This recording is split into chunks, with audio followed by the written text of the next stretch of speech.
नमस्कार, स्वागत है आपका। आप देख रहे हैं कमोडिटी कॉल। मैं हूं मनीषा गुप्ता और ग्वार सीड की बात करेंगे, जहां पर कीमतों में लगातार दूसरे दिन उछाल है। भाव 8 दिनों के ऊपरी स्तर पर फिलहाल यहां पर कारोबार करते हुए नजर आए हैं, लेकिन ग्वार गम में लगातार दूसरे महीने गिरावट जारी है। क्या है, बताने के लिए हमारे साथ मौजूद हैं एग्री कमोडिटी एक्सपर्ट पुखराज चोपड़ा, वहीं chartandtrade.com के फाउंडर विकास बगारिया भी जुड़ेंगे हमारे साथ। लेकिन बात पहले ग्वार की। पुखराज जी नमस्कार। सबसे पहले तो बारिश का ही इम्पैक्ट, क्योंकि इस बार बारिश ज़्यादा हुई है, नॉर्दर्न एरियाज में काफ़ी ज़्यादा है। क्या कोई इम्पैक्ट एट ऑल यहाँ पर हमने बारिश की वजह से भी ग्वार के भावों में आता हुआ देखा है? नहीं मनीषा जी, बारिश की वजह से तो कोई कुछ ऐसा नहीं हुआ है, क्योंकि जो बाढ़ के हालात और बारिश के हालात बने हैं वो दक्षिणी और पूर्वी राजस्थान में ज्यादा बने हैं, या थोड़े बहुत पंजाब हरियाणा साइड में बने हैं। तो वैसे भी पंजाब में खेती नहीं होती है ग्वार की, लगभग हरियाणा में भी बहुत कम नाम मात्र की खेती है इस बार। तो बाढ़ का नुकसान नहीं है, बरसात भी अच्छी हुई है, तो उससे बीज जो खेत मर रहे थे सूखे से, जो 20 दिन सूखा पड़ा था, वो वापस कुछ न कुछ ठीक हुए हैं। ऑन दी ऑल ग्वार में ये हुआ है मनीषा जी कि इस बार पिछले साल के मुकाबले 6 लाख हेक्टेयर में खेती कम हुई है। तो एक ये खेती का कम होना, और दूसरा जो स्टॉकिस्टों का माल बहुत निकला था, तो उससे थोड़ी सप्लाई टाइट हुई। तो सप्लाई टाइट होने से क्या हुआ, जैसा वायदा बाजार में होता है, जिस चीज की सप्लाई टाइट हो उसको खींच लिया जाता है। तो सप्लाई टाइट की वजह से जो सितंबर महीना है उसको उसके भाव बढ़ा दिए हैं जी। और अक्टूबर महीने को तो हम देखें वही 5200 रुपए के भाव पड़े हैं, जबकि सितंबर के 5268 रुपए के भाव है, यानी 70 रुपए माइनस में चल रहा है सितंबर से अक्टूबर का वायदा। तो ये इसी वजह से हुआ है कि जैसे ही सप्लाई शॉर्ट हुई और दिखा कि डिबेट में माल सिर्फ 16,000 टन ही है, तो इस बाजार को खींच लिया है। वैसे असामान्य कोई घटना नहीं हुई है, न तो अभी कोई खेती में खास कोई नुकसान है। हाँ, जहाँ पानी बहुत ज्यादा गिरा है वहाँ नुकसान है, तो वो जगह बहुत कम है नुकसान की। और फायदा भी जो उसी फसल को हुआ है जो मर रही थी, यानी कुल मिला के मतलब सामान्य स्तर की बात रही है। और जहां तक इसकी डिमांड सप्लाई की बात करें तो मनीषा जी, निर्यात पूरे साल इस बार एक समान रूप से गया है, यानी 27,000 टन, 28,000 टन, 30,000 टन। तो इसे हम अच्छा ही कह सकते हैं। पहले भी मैंने बताया था कि निर्यात पूरे साल अच्छा हुआ है, तो इस पर कोई वो असर भी नहीं है। पर ये जो कीमतें अभी घट बढ़ रही है, ये कोई मतलब ये सामान्य सी घटना है कि थोड़ी सी माल की टाइटनेस दिखी तो सितंबर महीने को ले लिया और अक्टूबर को बेच रहे हैं, बस इसी तरह का मैटर है। जी मनीषा जी। जी पुखराज जी, जो हम फिलहाल यहाँ पर देख रहे हैं कि अगर पिछले एक हफ्ते की बात की जाए तो यहाँ पर थोड़ी सी तेजी ग्वार में देखने को मिली है, लेकिन मंथ ऑन मंथ इस साल में अब तक पिछले 12 महीने का अगर चार्ट में अपनी स्क्रीन पर लेके आऊं तो हमने ग्वार सीड और ग्वार गम में कहीं भी कोई बढ़त आते हुए नहीं देखी, और शायद ये तीसरा ऐसा साल होगा जहां पर तेजी बिल्कुल गायब बनती हुई नजर आई है। कैसे देखते हैं आप यहाँ से बाजारों को? और जैसे आपने कहा कि क्लियरली किसानों ने भी इस चीज को रिएक्ट किया है, 6 लाख हेक्टेयर में कम बुआई इस बार देखने को मिली है, उसके बावजूद भी कोई तेजी देखने को नहीं मिली। मनीषा जी, आपने इसकी सही नब्ज पकड़ी है। आपने जो सवाल पूछा है उसके अंदर ही सारी बातें समाहित है। पूरे ग्वार को देखिए तो 3 साल में किसी ने इससे पैसे नहीं कमाए हैं। 3 साल के अंदर लोग इतने थके हैं कि उन्होंने 5-5 साल पुराना, 6-6 साल पुराना ग्वार इस बार बेचा है, जो लगभग 50 लाख बोरी के लगभग गोडाउनों से बाहर निकल के है। दूसरी बात, जब इस हफ्ते की तेजी को देखते हैं तो देखिए एक असामान्य घटना है कि सितंबर से अक्टूबर का नीचे होना और ग्वार का प्लस होना और गम का माइनस होना। अभी आप देखिए, गम है वो माइनस पे, लाल निशान पे है। गम 33 रुपए मंदा है, ग्वार 37 रुपए मंदा है। तो ये अजीब घटनाएं है ना, वो सट्टे की वजह से ही होती है। और जहां तक रुझान का बात है, आपके 3 साल से कोई नहीं कमा रहा है और हमने डाउन ही डाउन देखा है। यही कारण है कि ग्वार का वॉल्यूम भी कम हुआ है, ग्वार के ट्रेडर भी कम हुए हैं, ग्वार से लोगों का मोह भी भंग हुआ है, और नए सिरे से ग्वार में लोग आएंगे कि नहीं आएंगे, इस पर प्रश्न चिन्ह खड़ा हो गया है मनीषा जी। क्योंकि जिस तरह की तेजी मंदी ये आपके गोल्ड में और सिल्वर में या शेयर मार्केट में इसमें चल रही है, तो लोगों का रुझान व्यापार का धीरे धीरे उसी तरफ जा रहा है। ऐसा हम सोशल मीडिया पे देख सकते हैं। जी मनीषा। ओह जी हाँ, एब्सोल्युटली पुखराज जी। जहाँ पर पैसा बनता है लोग वहीं जाते हैं और ऑफ कोर्स गुआर सीड गम में जैसे बात हम कर रहे हैं कि पिछले 3 साल से पैसा नहीं बला है और जैसे आपने कहा इसी वजह से बुआई भी कम हुई है, ओल्ड स्टॉक भी यहाँ पर मार्केट में निकल के आया है और ध्यान इस तरफ फिलहाल नहीं है।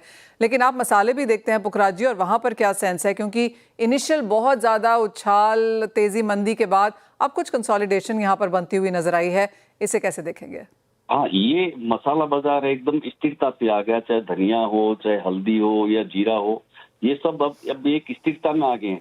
क्योंकि जैसे जैसे व्यापार में जब नई फसल आने लगती है या बिजाई होती है तो उसकी तेजी मंदी बनती है, वो बन बना के खत्म हो गई।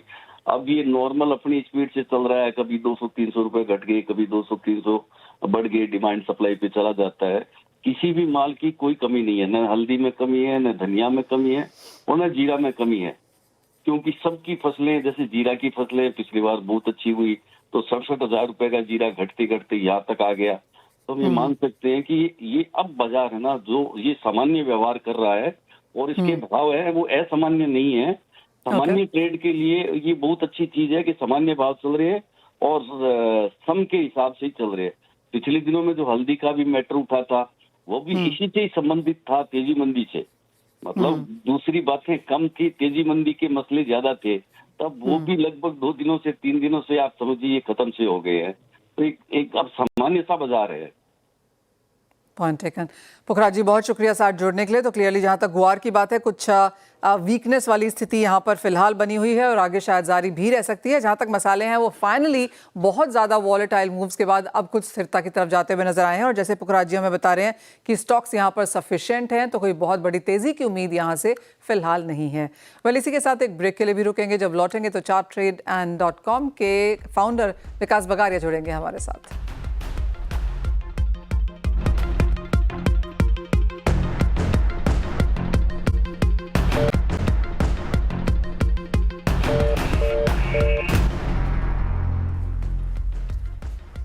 स्वागत है आपका हमारे साथ। आप chartandtrade.com के फाउंडर विकास बगारिया हैं। विकास नमस्कार। और शुरुआत यहाँ पर सोने के साथ करना चाहेंगे, जहाँ पर अंतर्राष्ट्रीय बाजारों में ऑल टाइम हाईज हैं, भारतीय बाजारों में ऑल टाइम हाईज हैं। करंट लेवल्स पे ट्रेडर और इन्वेस्टर दोनों के लिए क्या राय है? जी मैम, 3450 के ऊपर जो कॉमेक्स में ब्रेकआउट मिला उसके बाद एक अच्छा खासा तेजी देखने के लिए मिल रहा है एंड एक असेंडिंग ट्रायंगल बोल लीजिए, ट्रायंगल पैटर्न का ब्रेकआउट है। तो कॉमेक्स गोल्ड 3490 एंड 3500 जो है ये स्ट्रॉन्ग सपोर्ट है। हाँ, थोड़ा सा रेजिस्टेंस है 3540-50 पे। इसके ऊपर चलेगा तो 3630 तक के जोन्स जो है वो ओपन होते हुए नजर आ रहे हैं।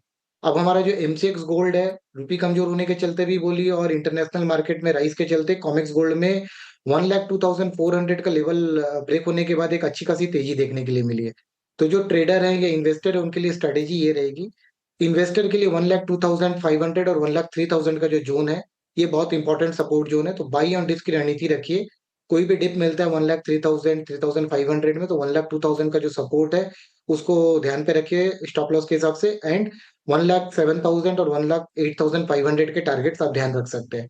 जो ट्रेडर है वो यहाँ पे एग्रेसिव ट्रेड ना लें, वेट करें, डिप्स का इंतजार करें, वहां पे बाइंग कर सकते हैं। जी मैम। विकास, चांदी में क्या राय है, क्योंकि अपने ऑल टाइम हाईज बनाने के बाद कुछ कंसोलिडेशन, इवन हल्की सी मुनाफा वसूली के साथ कारोबार?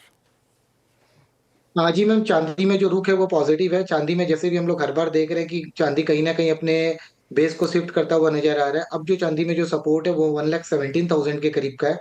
तो जब तक चांदी 1,17,000 के ऊपर है बुलिश ट्रैजेक्टरी में है, डेफिनेटली लास्ट कुछ दिनों से थोड़ा कंसोलिडेट कर रहा है। तो दिसंबर का जो चांदी है वो कहीं ना कहीं थोड़ा सा करेक्शन पे 1,20,000 1,19,000 के करीब मिलता है, तो वहां पे बाई करना चाहिए। 1,17,000 आपके इनिशियल सपोर्ट्स रहेंगे। हाई रेंज पे मेरे को चांदी 1,27,000 तक जाता नजर आता है। जी मैम। विकास, मेटल्स आप कैसे देखेंगे, क्योंकि ज़्यादातर मेटल्स ने multi week multi month highs यहाँ पर छुए हैं। कुछ मुनाफा वसूली हमारी स्क्रीन पर है, वेरी सपाट ट्रेड एक्चुअली, लेकिन निफ्टी मेटल आज यहाँ पर एक बेस्ट परफॉर्मिंग सेक्टर के तौर पर रहा है। बाजार ने वीक यूएस डॉलर को देखा है। एक्सपेक्टेशन ये है कि आगे जाके सप्लाईज कम होंगी, डिमांड हम ट्रेडिशनल से तो सही लेकिन नए सेगमेंट्स जैसे कि ईवी और ईआई रिन्यूएबल से बेहतर होता हुआ देखेंगे। तो कहीं ना कहीं अब ये चीज़ प्ले आउट करने लगी है। मेटल्स में कोई टॉप पिक खरीदारी की तरफ? हाँ जी मैम, कॉपर में रहेगा। कॉपर में 900 का जो रेजिस्टेंस जोन था बहुत डिसाइसिवली ब्रेक किया है और हम लोग देख रहे हैं कि जब भी इसके मूव्स आ रहे हैं ये अपने लोअर सपोर्ट को टेस्ट कर रहा है और वहां से वापस ऊपर जा रहा है। तो अभी कॉपर में जो सपोर्ट जो है ना वो 893 का है। तो कोई भी डिप्स मिलता है 900 903 के करीब कॉपर बाई करिए, 890 के स्टॉप लॉस रखिए।